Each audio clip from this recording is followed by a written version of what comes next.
ഹമാസിനോട് കീഴടങ്ങാനുള്ള ആവശ്യമാണ് അല്ലേ? അങ്ങനെ തന്നെ പറയാമല്ലോ. നമ്മൾക്ക് മനസ്സിലാക്കാൻ കഴിഞ്ഞിട്ടുള്ള വിവരവും മഞ്ജുഷ് ഇവിടെ വ്യാഖ്യാനിക്കുന്നതും തമ്മിൽ വലിയ വ്യത്യാസം കാണുന്നുണ്ട്.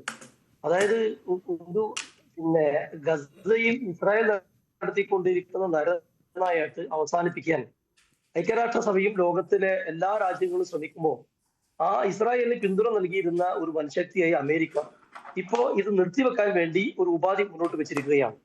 ആ ഉപാധി യഥാർത്ഥത്തിൽ ഏകപക്ഷീയമല്ല. നിങ്ങളത് ഇപ്പൊ നമുക്കൊക്കെ കിട്ടുന്ന വിവരം അനുസരിച്ച് നമ്മൾ ചില ലോക മാധ്യമങ്ങളുടെ റിപ്പോർട്ടൊക്കെ പരിശോധിക്കുമ്പോൾ മനസ്സിലാക്കുന്നത് ഇവിടെ 20 ആളുകളെയാണ് അങ്ങോട്ട് കൊടുക്കുന്നതെങ്കിൽ 1000 പേര് ഇങ്ങോട്ട് തിരിച്ചു വാങ്ങുന്നുണ്ട്. അപ്പൊ ഇതൊരു ഉടമ്പടിയാണ്, ഇതൊരു കീഴടങ്ങലാണ് എന്നുള്ളത് നിങ്ങൾ എന്തടിസ്ഥാനത്തിലാണ് വ്യാഖ്യാനിക്കുന്നത് മനസ്സിലായിട്ടില്ല. യുദ്ധം അവസാനിപ്പിക്കണം, ഇത് അതിക്രൂരമായ നടപടിയാണ് ഇസ്രായേലിന്റെ അമേരിക്കയുടെ ഭാഗത്ത് നിന്നുണ്ടാവുന്നത്.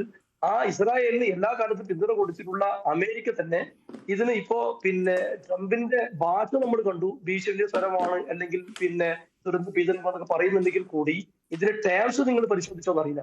ഇപ്പൊ ഇവര് ധാരണയായി, ഏകദേശ ധാരണയായി അല്ലെങ്കിൽ പകുതി ധാരണയായി എന്ന് പറയുന്നത് പോലും ഇവിടുന്ന് കൊടുക്കുന്നതിന്റെ എത്രയോ ഇരട്ടി ആളുകളെ ഇങ്ങോട്ട് കൊടുത്തേക്കുന്നത്.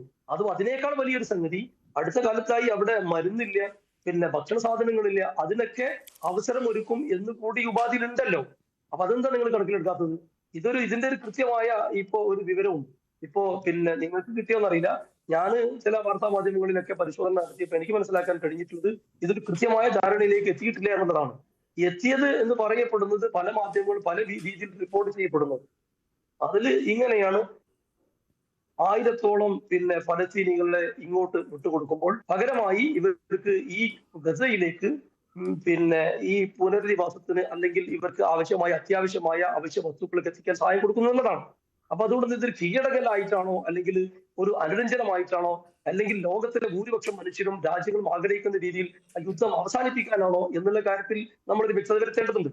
നമ്മൾക്ക് ആഗ്രഹിക്കുന്നത് നിരപരാധികളായിട്ടുള്ള മനുഷ്യരെ കൊല്ലുന്ന ഏർപ്പാട് അമേരിക്കയുടെ പിന്തുണയോടെ ഇസ്രായേൽ നടത്തി അവസാനിപ്പിക്കണമെന്നാണ്. അത് മഞ്ജുഷാണെങ്കിൽ ഞാനാണെങ്കിൽ ചർച്ചയിൽ വന്നത് എല്ലാവരും അങ്ങനെ തന്നെ സമാധാനം വരണമെന്ന് ലോകത്തെമ്പാടുമുള്ള ജനങ്ങൾ ആഗ്രഹിക്കുന്നതാണ്. കാരണം ഗാസയിലെ ജനങ്ങളുടെ ദുരിതം നമ്മൾ ഓരോ ദിവസവും കാണുന്നതാണ്. പിന്നെ ഇവിടെ മറ്റൊരു കാര്യം വരുന്നത്, ഈ യുദ്ധത്തിന് ശേഷം ഹമാസിന് ഒരു റോളും ഉണ്ടാകാത്ത രീതിയിലുള്ള സമാധാന നിർദ്ദേശങ്ങൾ എന്നതിലേക്ക് തന്നെയാണല്ലോ. അതിനെ താങ്കൾ സ്വാഗതം ചെയ്യുന്നുണ്ടോ? അല്ല, യുദ്ധം അവസാനിപ്പിക്കാന്നുള്ളത് വളരെ സ്വാഗതാർഹല്ലേ? നിരപരാധിയായിട്ടുള്ള മനുഷ്യരല്ല ഈ ഇസ്രായേൽ ഇങ്ങനെ എന്താ പറയാ കൊലപ്പെടുത്തിക്കൊണ്ടിരിക്കുന്നത്. അതിൽ ഒന്നാം പ്രതി ശരിക്കും ഇസ്രായേലിനേക്കാളും വലുത് അമേരിക്കയാണ്. നമ്മൾ ഇതിന്റെ ചരിത്ര പശ്ചാത്തലത്തിൽ കൂടി നോക്കണം. 1917 ഈ അമേരിക്കയിലെ 1-ാം ലോക മഹായുദ്ധകാലത്ത് അമേരിക്കയ്ക്ക് വേണ്ടി പിന്തുണ കൊടുത്തിരുന്ന അമേരിക്കയിലെ ജൂതന്മാരുടെ സമ്പത്തിന് പകരമായി അവർ ആവശ്യപ്പെട്ടതനുസരിച്ച് അവർക്ക് ഇങ്ങനെ ഒരു സങ്കല്പത്തിലേക്ക്, സ്വന്തമായ രാജ്യത്തിലേക്ക് ആദ്യമായി പിന്തുണ കൊടുത്ത് ഇപ്പോഴും അതിന് ആവശ്യമായ പ്രോത്സാഹനം നൽകി, ആയുധം നൽകി പോറ്റി വളർത്തുന്ന അമേരിക്കയാണ്. ഇപ്പൊ നമ്മൾ കണ്ടല്ലോ, ഐക്യരാഷ്ട്ര UN അസംബ്ലിയിൽ വീറ്റോ ചെയ്തത് അമേരിക്കയല്ലേ? എല്ലാ രാജ്യങ്ങളും ഇത് യുദ്ധം നിർത്തിവെക്കണമെന്ന് പറഞ്ഞപ്പോൾ യാതൊരു ലജ്ജയും ഇല്ലാതെ നമ്മളൊക്കെ നിങ്ങൾ മാധ്യമ പ്രവർത്തനം എനിക്ക് വളരെ വിനീതമായി സൂചിപ്പിക്കാനുള്ളത്, ഇവിടെ ശരിക്കും ഭീകരത ഹമാസിനേക്കാൾ വലുത് അമേരിക്കയും ഇസ്രായേലും അല്ലേ? ആണല്ലോ. യാതൊരു നിക്കകളില്ലാണ്ടാണ് ഇപ്പൊ അമേരിക്ക എന്ത് ചെയ്യുന്നത്? ഈ മധ്യസ്ഥന്റെ റോളിലാണ് നിൽക്കുന്നതെങ്കിൽ കൂടി ഒരു ഭീഷണി സ്വരമായിരുന്നു പുറത്തേക്ക്. എന്നാൽ ചർച്ചകളിൽ എന്താണ് സംഭവിക്കുന്നത്?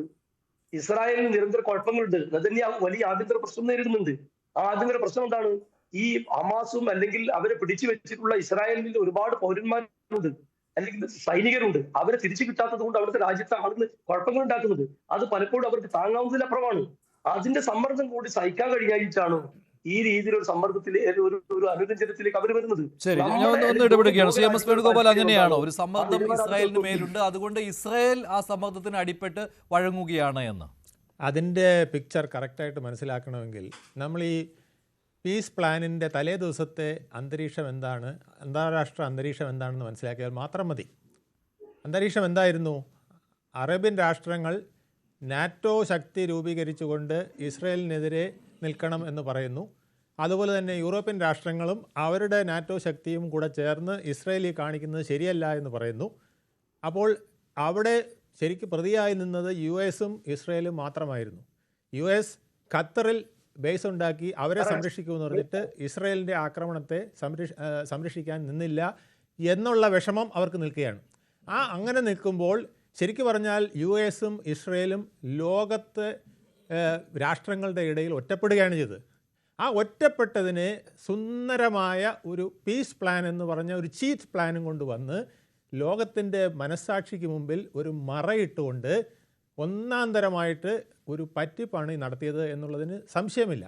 പക്ഷേ ലോകരാഷ്ട്രങ്ങളെല്ലാം ഇത് അംഗീകരിക്കേണ്ട ഒരു സാഹചര്യം വന്നു എന്നുള്ളത് സത്യമാണ്. ഈ പീസ് പ്ലാനിൽ പറയുന്നത് എന്താണ്? ഈ പീസ് പ്ലാൻ ആരാണ് തയ്യാറാക്കിയത്? ഈ പീസ് പ്ലാൻ തയ്യാറാക്കാനായിട്ട് നെതന്യാഹു അമേരിക്കയിൽ പോകുന്നു. ട്രംപും നെതന്യാഹുവും കൂടെ ഇരുന്ന് പീസ് പ്ലാൻ തയ്യാറാക്കുന്നു. എന്നിട്ട് ട്രംപ് വിധം മാറിയ വിധത്തിൽ നിൽക്കുന്നു. നെതന്യാഹുവിനോട് കണ്ണുരുട്ടുന്നു. പെട്ടെന്ന് തന്നെ ഖത്തറിലെ പ്രൈം മിനിസ്റ്ററെ വിളിക്കൂ, അദ്ദേഹത്തോട് മാപ്പ് പറയൂ, ഞാൻ ഇവിടെ പുറത്തിറക്കുന്ന ഈ 20 പോയിൻ്റ് പീസ് പ്ലാൻ നിങ്ങൾ അംഗീകരിക്കൂ എന്നൊക്കെ പറഞ്ഞ് ഒച്ച വയ്ക്കുകയും ഇതെല്ലാം കേട്ടിട്ട് ഉടനെ തന്നെ ഇതൊരു യഥാർത്ഥ പീസ് പ്ലാൻ ആണെന്നുള്ള